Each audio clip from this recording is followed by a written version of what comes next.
Doctor Aafia Siddiqui نے حکومت پاکستان سے ان کی رہائی کے لیے کوششیں تیز کرنے کا مطالبہ کر دیا۔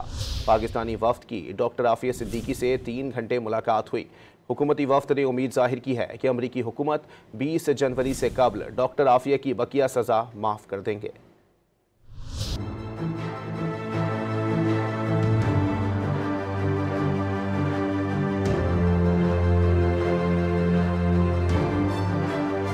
حکومت کی انتھک محنت اور کوششوں سے ڈاکٹر عافیہ صدیقی کی رہائی کے امکانات روشن ہو گئے۔ وزیر اعظم شہباز شریف کی ہدایت پر پاکستانی وفد نے امریکی جیل میں ڈاکٹر عافیہ صدیقی سے ملاقات کی۔ سینیٹر طلحہ محمود کی سربراہی میں ہونے والی ملاقات 3 گھنٹے تک جاری رہی۔ ڈاکٹر عافیہ کی رہائی کے حوالے سے وفد کی امریکی کانگریس اور محکمہ خارجہ کے حکام سے بھی اہم ملاقاتیں ہوئیں۔ ڈاکٹر عافیہ نے پاکستانی وفد سے ملاقات کے دوران ان کی رہائی کے لیے حکومت پاکستان سے کوششیں تیز کرنے کا مطالبہ کر دیا۔ ملاقات کے بعد سینیٹر طلحہ محمود نے امید ظاہر کی کہ امریکی صدر جو بائیڈن اپنے عہدے سے سبکدوش ہونے سے قبل ڈاکٹر عافیہ صدیقی کی بقیہ سزا معاف کر دیں گے۔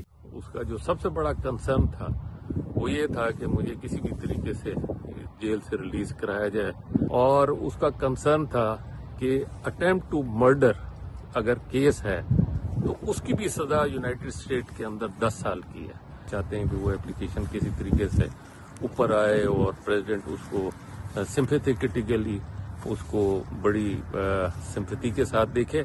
وفد میں شامل سینیٹر بشرا انجم نے عافیہ صدیقی کی رہائی کے لیے امریکی حکام سے گفتگو کو مثبت قرار دیا۔ امید ظاہر کی کہ امریکی حکومت 20 جنوری سے پہلے ڈاکٹر عافیہ کی رہائی سے متعلق فیصلہ کرے گی۔ وزیر اعظم شہباز شریف نے ڈاکٹر عافیہ کی رہائی کے لیے سینیٹر طلحہ محمود کی سربراہی میں وفد امریکہ بھیجنے کا اعلان کیا تھا۔ وفد میں senator Talha Mahmood, senator Bushra Anjum but اور ملک کے معروف ماہر نفسیات ڈاکٹر اقبال آفریدی شامل ہیں۔